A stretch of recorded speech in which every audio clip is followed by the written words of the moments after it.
Previous background আছে, previous ব্যাকগ্রাউন্ডে কী ঘটেছে কবির সঙ্গে সেই জিনিসটা আমরা এখনও জানিনি। যদি কবিতার ফার্স্ট লাইন পড়ি তাহলে একটা প্রিভিয়াস ব্যাকগ্রাউন্ডে জিনিস থাকার পরেও আমরা হঠাৎ করে কবিতাটাকে সাথে পরিচিত হলাম। তাহলে এই যে হঠাৎ শুরু হওয়াটা, a kind of abrupt beginning metaphysical পোয়েট্রির একটা বৈশিষ্ট্য। শুধু এই কবিতাতে নয়, টুইস কয়েমিস্ট্রেস যদি পড়ি, ক্যানোনাইজেশন যদি পড়ি, বা বড় বড় মেটাফিজিক্যাল পোয়েমসগুলো যদি আমরা পড়ি, সেখানেও আমরা কিন্তু দেখব এটা হঠাৎ শুরু হওয়ার টাচ কিন্তু আমরা পেয়ে যাব। মেটাফিজিক্যাল ট্রেট, এমসিকিউ কোশ্চেন আসলে এটাকে আমাদের আলাদা করে মাথায় রাখতে হবে। যেহেতু স্কুল সার্ভিস কমিশনে এমসিকিউ কোশ্চেন থাকে, প্রত্যেকটা এক্সপ্রেশনই ইম্পর্টেন্ট। এবং বলছে হট দাও অ্যান্ড আই, এই যে আই আমি, দাও তুমি, প্রসঙ্গক্রমে একটু যেহেতু এমসিকিউ কোশ্চেন আছে আমরা আলোচনা করেই রাখি। দাও হচ্ছে বিলাভেড অফ দি পোয়েট, যার নাম নাকি বায়োগ্রাফি ঘাটলে পাওয়া যাবে অ্যান মুর। যে অ্যানি মুর বা অ্যান মুর যাই বলি না কেন, সেই অ্যান মুর বা অ্যানি মুর যদি তার বায়োগ্রাফিও যদি ঘাটতে থাকি, আমরা পেয়ে যাব যে টমাস মুরের কোনো একটা রিলেটিভ হতে পারে। টমাস মুরের নাম আমরা শুনেছি, সেই এলিজাবেথান পিরিয়ডের সেই আগেকার সময় আমরা শুনেছি একটা। এবং প্রসঙ্গক্রমে আরেকটু বলেও রাখি, যেহেতু অ্যান মুরের কথা আসলো, ডান সেই সময় আমরা দেখব ডানের বায়োগ্রাফিতে যদি আমরা ঘাঁটি, এই অ্যান মুরের সঙ্গে তিনি নাকি ক্ল্যান্ডেস্টাইন ম্যারেজ তাকে করতে হয়েছে। ক্ল্যান্ডেস্টাইন মানে পালিয়ে গিয়ে নাকি তিনি বিয়েও করেছিলেন, এরকম ডানের বায়োগ্রাফি। এবং তিনি নাকি তার ব্যক্তিগত জীবনে নাকি পারসিকিউটেড হয়ে তিনি নাকি জেলবন্দিও ছিলেন কিছুদিন, তার বায়োগ্রাফিতে আমরা নাকি পাবো যদি আমরা দেখে নিই। যাই হোক, ওসব পরে আলোচনা হবে রিলেটেড যদি হয়। তো প্রথমে তিনি যে প্রশ্নটা করলেন, were you not weaned till then, তো এখানে শব্দটা উইন্ড শব্দের মানে কি? WEANED, উইন্ড শব্দটার মানে হচ্ছে একটা কমপ্লেক্স ওয়ার্ড এবং একটা mature word. Means to separate a baby from his or her mother's breast, মানে একটা বাচ্চা শিশুকে তার মাতৃস্তন থেকে সরিয়ে নেওয়া। তার মানে কি? একটা বাচ্চা শিশুকে মাতৃস্তন থেকে সরিয়ে নেওয়া মানে এই স্টেটটা আমরা কখন মানে অর্জন করি? একটা বাচ্চা শিশু কখন তার মাতৃস্তন থেকে দুগ্ধ পান করা ছেড়ে দেয়? যখন সেই বাচ্চা ছেলেটা ম্যাচিওর হয়, যখন তার মাতৃদুগ্ধের আর প্রয়োজন হয় না। That means the baby becomes mature. তাহলে উইন্ড শব্দটার একটা মানে আমরা যদি ঘুরিয়ে বলি, ইনডাইরেক্টলি আসে এ কাইন্ড অফ ম্যাচিউরেশন আর পারফেকশন। তাই কবি বলছেন যে আমি এবং তুমি, মানে হিজ বিলাভেড অ্যান্ড হিমসেলফ, তাদের যে এই সত্যিকারের ট্রু ফিলিংস অফ লাভ জাগ্রত হওয়ার আগের দিনগুলো, যে দিনগুলো তারা পাশাপাশিই ছিল অথচ একে অপরকে এই ট্রু ফিলিংস অফ লাভটাকে বুঝতে পারেনি, তাহলে কি তারা তখন ম্যাচিওর্ড হয়নি? মানে were you not weaned till then, এই শব্দ আমি আগেও যখন মেটাফিজিক্যাল পোয়েট্রির আলোচনাটা একটু আগেই করছিলাম, সেখানেই আমরা বলছিলাম যে use of words, use of image যে মেটাফিজিক্যাল পোয়েটসরা করে থাকেন, তারা যেন একটা কোয়াইট আনফ্যামিলিয়ার সোর্স থেকে করে থাকেন। তার প্রমাণ কিন্তু অলরেডি আমরা পেয়ে গেলাম এখানে। কেন? উইন্ড শব্দটা ওই যে মাতৃস্তন থেকে শিশুকে সেপারেট করার মধ্য দিয়ে একটা মিনিং আসছিল, কাইন্ড অফ ম্যাচুরেশন আর পারফেকশন, তিনি সেখানে এইখানে ইউজ করলেন। তাদের প্রি লাভ ডেজের তারা নাকি পরিপূর্ণতা পায়নি, মানে এ কাইন্ড অফ ডিসস্যাটিসফ্যাকশন বোঝানোর জন্যে, তাদের ওই প্রি লাভ ডেজে একে অপরের পাশাপাশি থাকা সত্ত্বেও তাদের true feelings of love realise না করার জন্যে যে ডিসস্যাটিসফ্যাকশন অ্যান্ড ডিসঅ্যাপয়েন্টমেন্ট তার মধ্যে তৈরি হয়েছে, সেটাকে বোঝানোর জন্যই উইন শব্দটাকে ইউজ করেছেন। অবশ্যই এক্সপ্রেশনটা এমসিকিউ কোশ্চেনের জন্য ইম্পর্টেন্ট। তিনি একটা কোশ্চেন করেছেন, পরের লাইনটা দেখি, নাকি but sucked on country pleasure childishly, এইটাই নিয়ে আলোচনা করছিলাম। তিনি প্রথমেই ওই কোশ্চেনটা করেই থেমে থাকেননি, পরে আরও কিছু কোশ্চেন তার রয়েছে, আরও কিছু কোশ্চেন, একটার পর একটা question. But sucked on country pleasure childishly, নাকি or snorted we in the seven sleepers den. তাহলে কবি এই যে একটার পর একটা ইন্টারোগেশন করে চলেছেন, এটার মধ্য দিয়ে তার একটা ইমপেশেন্স ধরা পড়েছে। ইমপেশেন্স কেন ধরা পড়েছে? এই অধৈর্য হয়েছেন কেন কবি? কারণ তিনি এখন বুঝতে পেরেছেন যে ট্রু লাভ রিয়েলাইজ করার পরে তিনি বুঝতে পেরেছেন কতটা সময় তারা মিনিংলেসলি স্পেন্ড করে গেছে দিনের পর দিন, ডে বাই ডে তারা একটা মিনিংলেস ওয়েতে তাদের এই দিনগুলোকে নষ্ট করার ফলে তার মনে হয়েছে যে আমরা অযথা সময় নষ্ট করেছি। তাই তিনি বারবার one after one image or rhetorical question দিয়ে তিনি নিজের রেস্টলেসনেসটাকে প্রকাশ করছেন তার ডিসঅ্যাপয়েন্টমেন্টটা ফুটে উঠেছে। দেখবো কি বলছে এখানে, নাকি আমরা সাকড অন কান্ট্রি প্লিজার চাইল্ডিশলি, শব্দটা দেখি সাকড শব্দটা তিনি ইউজ করেছেন। এখানেও এ কাইন্ড অফ আনফ্যামিলিয়ার সোর্স ইমেজটা আনফ্যামিলিয়ার সোর্স থেকে নিয়ে আসা হয়েছে। সাক শব্দটা কি, এনজয় করা। কান্ট্রি প্লিজার মানে কি, pleasure of the country side. যদি আমরা এইভাবে ব্যাখ্যা করি কনোটেটিভ মিনিং নিয়ে, যে গ্রামের বিভিন্ন আনন্দ, প্লিজার্স অফ কান্ট্রি সাইড। আমরা যখন যদি গ্রামের দিকে একটু ঘুরে যাই, যে আমরা ছোট ছেলে, আমরা যখন বাচ্চা থাকি, আমরা যখন ইয়ুথফুল ভিগরে থাকি, আমরা গ্রামে বেড়াতে গেলে কীভাবে ছোটাছুটি করি, এদিকে যাই ওদিকে যাই, মানে একটা আনন্দ উপভোগ করার মধ্যে যে একটা রেস্টলেসনেস, যেন একটা ওয়াইল্ডনেস, একটা রাস্টিক, একটা ভালগার ব্যাপার, সারাদিন দৌড়ঝাঁপ করা ইত্যাদি ইত্যাদি, এই সমস্ত আমরা করতে থাকি। একটা এনার্জি থাকে, এই কাইন্ড অফ এনার্জেটিক, মানে এই কাইন্ড অফ ফিজিক্যালিটি তার সঙ্গে জড়িয়ে থাকে। তাহলে কবি এবং তার বিলাভেড, তাদের প্রিলাভ ডেজগুলো, যে ডেজগুলো ওই before realisation of true love, spiritual kind of love জাগ্রত হওয়ার পরে, তারা কি ওই ধরনের কোনো ভালোবাসায় জড়িত ছিল? যে কান্ট্রি প্লিজার শব্দের মধ্য দিয়ে যে ফিজিক্যালিটি, ভালগারিটি বা রাস্টিক প্লিজারের কথা আমাদের মাথায় আসে, সেই ধরনের কোনো ফিজিক্যালিটি বা সেন্সুয়াল লাভের মধ্যে কি তারা ইনভেস্টেড ছিল একে অপরের প্রতি, যেখানে সোলের ব্যাপার থাকে না, বেশিরভাগটাই যেন ফিজিক্যালিটি থাকে, এইরকম কি ছিল? আমি আবারও বলি, মেটাফিজিক্যাল পোয়েটসরা নাকি বিয়ন্ড ফিজিক্যাল ট্রিট করবার চেষ্টা করে, এটা অবশ্যই, কিন্তু বিয়ন্ড ফিজিক্যাল ট্রিট করবার চেষ্টা করে তো এখানে আমরা স্পিরিচুয়াল লাভের কথাই তো বলেছি। কিন্তু যে দিনগুলোতে স্পিরিচুয়াল লাভ জাগ্রত হয়নি, সেই দিনগুলোতে কি তাদের ভালোবাসা ফিজিক্যাল ছিল? A kind of impatience, a kind of restlessness, a kind of interrogation, a kind of frustration, disappointment কবির মধ্যে থেকেই যাচ্ছে, যেটা তিনি মানে তার বিলাভেডের সঙ্গে শেয়ার করছেন ইমপেশেন্টলি বারবার। আমরা দেখব পরে আর একটা ইমেজ তিনি এখানে ইউজ করেছেন, নাকি or snorted we in the seven sleepers den, নাকি আমরা ঘুমাচ্ছিলাম সেভেন স্লিপার্সের মতো ডেনের মধ্যে যারা ঘুমিয়েছিল। আরও একটা ব্যাপার আমাদের সামনে উঠে আসলো, যেটা আমরা অলরেডি ফিচার্স আলোচনা করবার সময় বারবার মেনশন করেছি, যে মেটাফিজিক্যাল পোয়েটসরা নাকি খুব স্কলাস্টিক হয়, তারা vast reading of different books, বিভিন্ন লেখকের বড় বড় বই তারা পড়েছে। সেই বইগুলো পড়বার ফলে তাদের কবিতার মধ্য দিয়ে যখন কোনো একটা কন্টেন্টকে আমাদের সামনে নিয়ে আসছে, সেই বইগুলোর মধ্যে যে ইমেজগুলো আছে তারা সেগুলো অনায়াসে কোট করতে পারে তাদের থিমেটিক ট্রিটমেন্ট সাজানোর জন্যে। আমরা দেখবো এখানে যে একটা অ্যালুশনের কথা আছে, অলরেডি আমরা সবাই পরিচিত, আপনারাও পরিচিত, যে সেভেন স্লিপার্সের গল্প আমরা সবাই জানি। সেভেন স্লিপার্সের গল্পটা কি, যদি এক কথায় আমরা একটু প্রকাশ করি, যেহেতু এমসিকিউ থাকবে, বিভিন্ন ইনফরমেশান দরকার আছে, বা আমরা এই সাহিত্য চর্চার মধ্যে আমরা এগুলো করতে পারি।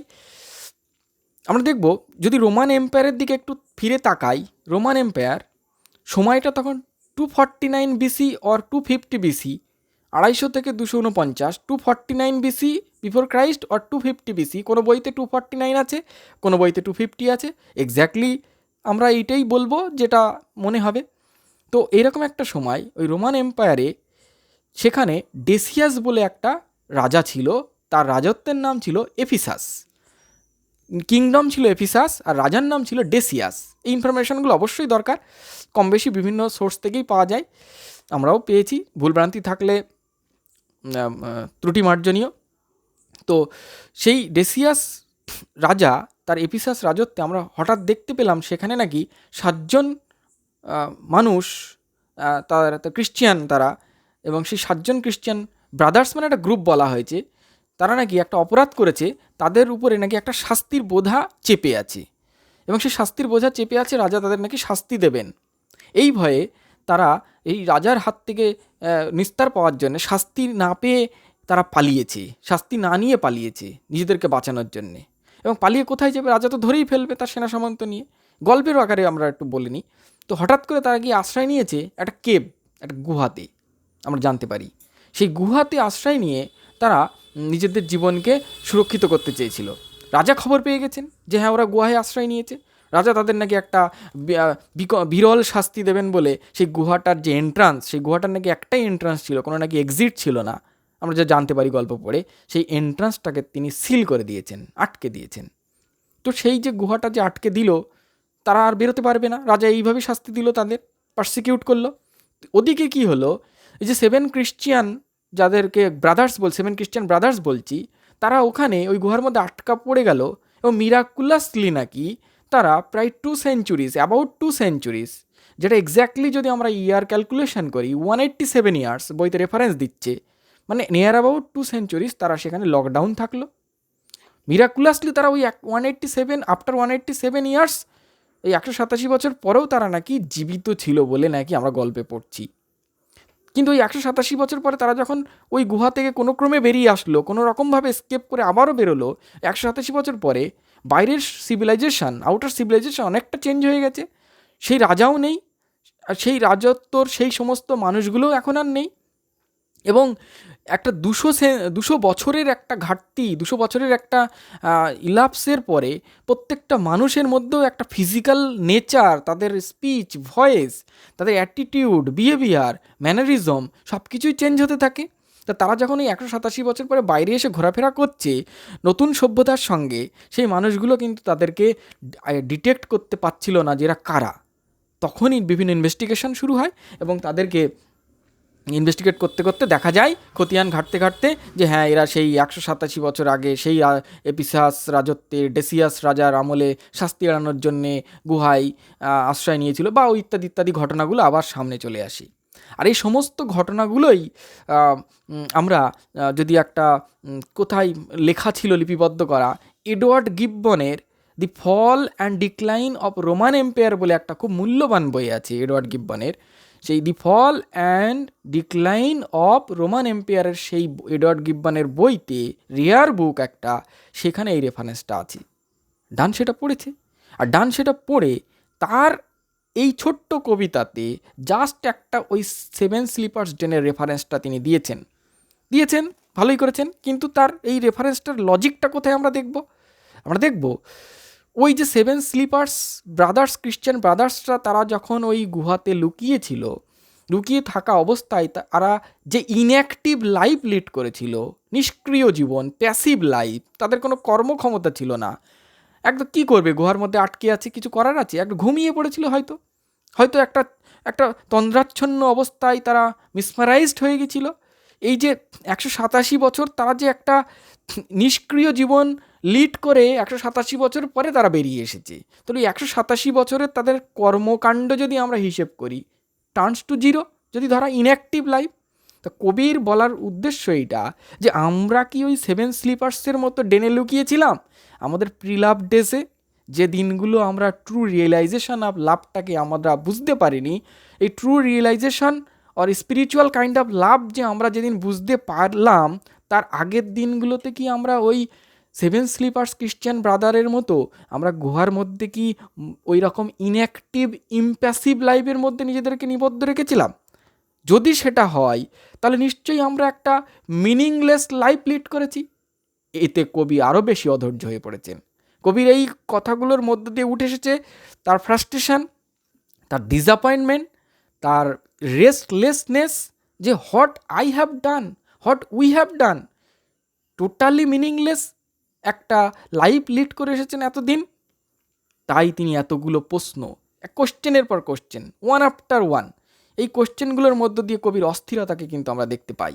যদি এমসিকিউ কোশ্চেন আসে যে at the beginning of the poem so many questions implies the restlessness or wildness of the poet that they have led a totally meaningless life, a failure of love life তারা কিন্তু কাটিয়েছে।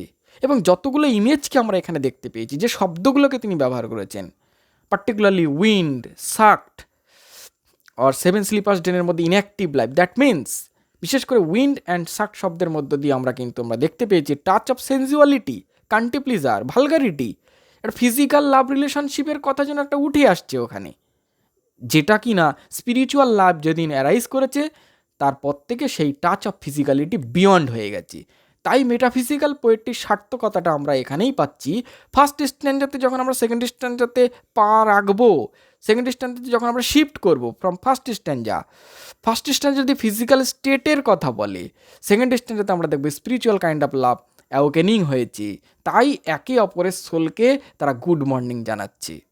দেখবো আমরা পরে কি বলছে। বলছে ইট ওয়াজ সো, হয়তো কবি এই যে, তাহলে কবি এতক্ষণ যা কথাগুলো বলেছেন তারা কি সেভেন স্লিপার্স ডেনে লুকিয়েছিল?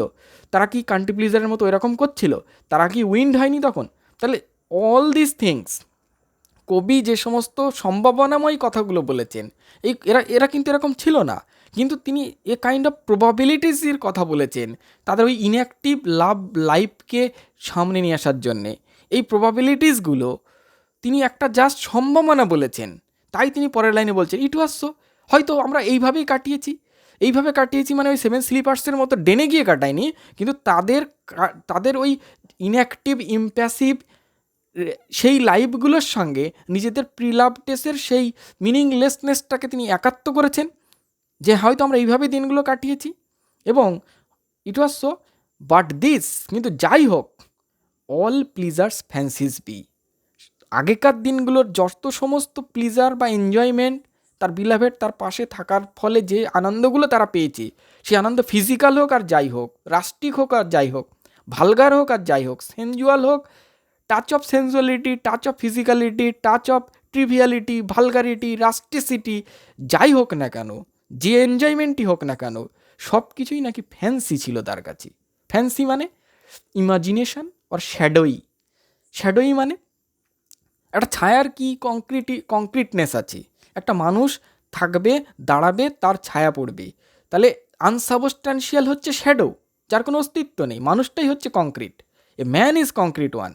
তাহলে ওই যা কিছু তিনি আগের লাভ ডেজগুলোতে তিনি করেছেন, করার পরে যেদিনটাতে রিয়েলাইজ করতে পেরেছেন যে হ্যাঁ আমরা প্রত্যেকে একে অপরকে স্পিরিচুয়ালি তাদের সোলকে যেদিন অ্যাওয়াক করতে পেরেছেন, একে অপরকে ভালোবাসে, সেদিন তিনি বুঝতে পেরেছেন যে তার ওই প্রিভিয়াস ডেজগুলো, তাদের প্রিভিয়াস লাভ ডেজগুলো প্রত্যেকটা নাকি তার কাছে ছায়ার মতো, দ্যাট মিন্স আনসাবস্ট্যান্সিয়াল।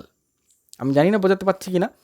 তো পরের লাইনে চলে আসি, if ever any beauty I did see, তিনি আবারও সেইটা বলছেন, ওই এখনও কিন্তু তিনি সেই প্রিভিয়াস লাভ ডেজগুলোর মিনিংলেসনেসটাকে তুলে নিয়ে আসছেন, যে if ever any beauty I did see, আমি যদি আগে কখনো সৌন্দর্য দেখে থাকি আমার প্রিলাভ ডেজগুলোতে, prelove days means before feeling the realisation of true love, that is a kind of spiritual love, এটা বোঝার আগের দিনগুলোতে যদি আমি কোনো সৌন্দর্য দেখে থাকি, if ever any beauty I did see which I desired and got, যে সৌন্দর্য আমি পার্থিব জগতে চেয়েছিলাম এবং পেয়েছিলাম, যদি এই স্পিরিচুয়াল লাভ অ্যাওকেনিংয়ের আগে আমি কোনো সৌন্দর্য বা কোনো চাওয়া পাওয়াকে যদি আমি স্যাটিসফ্যাক্টরিলি পেয়েও থাকি, এবং সেই পেয়ে থাকাটা হচ্ছে it was but a dream of thee, সেই পাওয়াটাও হচ্ছে এখন যে স্পিরিচুয়াল লাভটা তোমার প্রতি আমার হয়েছে তারই হয়তো স্বপ্ন ছিল।